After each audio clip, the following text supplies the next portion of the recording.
Hey again, LEGO fans, it's Chris coming at you from the Playwell AFOL channel.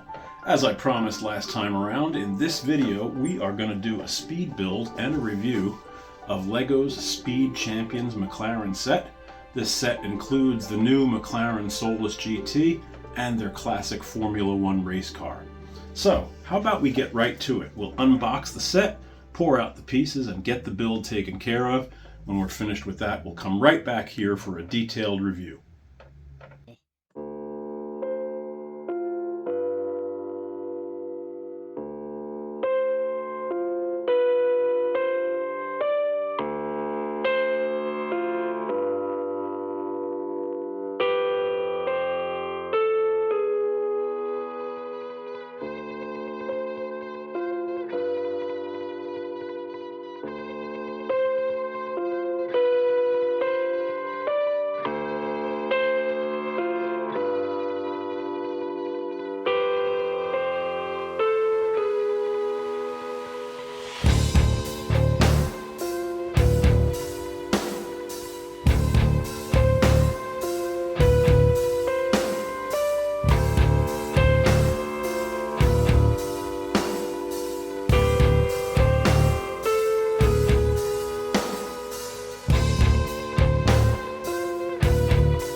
And we are back with the build of the McLaren set completely finished. So let's talk about some pros and cons. First and foremost, I want to give a thumbs up to LEGO for the hyper-realistic detail in these kits. It's really mind-boggling to me how they continue to make sets that are just more and more realistically detailed, and this is certainly one of them. So thumbs up to the LEGO group for that. I'd also like to point out that, as with so many of their recent sets, the playability, in my opinion, is just fantastic. You've got minifigures, you've got canopies that are removable so you can put the minifigures inside the cars, you've got almost totally friction-free wheels. Playability is definitely at a very high level, and I know kids would enjoy these sets. I have to imagine there are some adults who would enjoy playing with them just as much. Speaking of that, another thumbs up for the really excellent choice of minifigures. The McLaren set comes with two of them, a male and a female. You can use them any way you want. They can be drivers, one can be a pit crew team member, whatever you want, but as always, awesome minifigures with the LEGO sets, so that's a thumbs up. I also want to point out, and if you're familiar with the Speed Champions, you may know this already, you get your choice of custom rims. So the wheels come with two sets of rims for each car, and you can pick which one you want based on your opinion of what looks better. To me, I think that's an awesome choice to include, and as a builder of modular building mocks, I love the idea of having spare rims from each car that I can use as the fans and HVAC units on the roofs of my buildings. So way to go, LEGO. That was very cool. Overall, another thumbs up just for the slick factor. This set, in my opinion, is just ultra cool, and you can't really argue with the slick factor on any of the Speed Champions sets. So way to go, LEGO. That's another thumbs up. Now let's talk about just a couple of cons.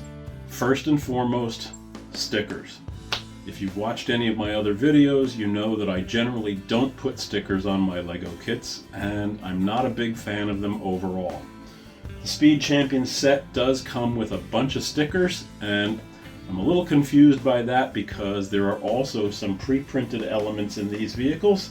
So I'm at a loss to know why you would need to have a combination of pre-printed elements and stickers. Why not just go with all printed elements? It would be so much easier. And I think the LEGO group must know that there are LEGO fans in the community who are not in love with stickers. Maybe it's a cost thing. I don't know. But that would be a thumbs down. There were a lot of very small stickers in this kit, and I did use them in these builds, which is contrary to how I normally build LEGO sets, but it was aggravating to do so. Speaking of aggravation, I'd also like to point out that there is a little bit of vagueness in the instructions for these builds. These are very complex, and they have a lot of small parts that fit together with combinations of pins and one-by-one plates with holes in them, and it's not always 100% clear in which direction they go or how much tolerance they're supposed to be to make them fit correctly. These quarter panel and fender pieces on the Solus GT especially were examples of that vagueness in the instructions. So maybe it's just me, I don't know, but that would be a thumbs down. I like clear instructions with clear connection points where the pieces fit together, and that was not always the case in this kit.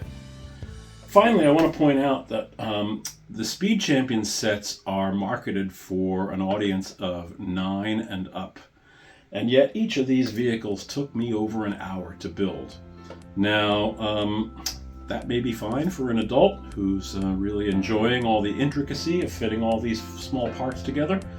But if a 9-year-old is building this set, I have to imagine that an hour to build each car might be a bit much. And who knows, maybe you leave it for a while and come back to it after a break, I'm not sure. But the fact that these are so detailed means that it takes a long time to put them together. And as I said, on average it was an hour for each of these vehicles, so to me that would be a thumbs down. In any case, overall, I would still review this positively. I would say it's a great set. I think the pros outweigh the cons, and I think any fan of LEGO or any fan of McLaren racing would be lucky to have this set and would have a lot of fun playing with it, building it, and just having it in general. So that's going to be it for this review, and I hope you've enjoyed the video. If you have, I would ask you to please click like and go ahead and subscribe so you don't miss out on our future videos. Coming later on this week, we'll have some shorts on building elements for LEGO cities, simple things like lampposts, mailboxes. And next weekend, we will do a sorting and organizing video, which I know a lot of people in the LEGO community are interested in. So, until then, this is Chris for the Playwell AFOL channel saying so long until next time.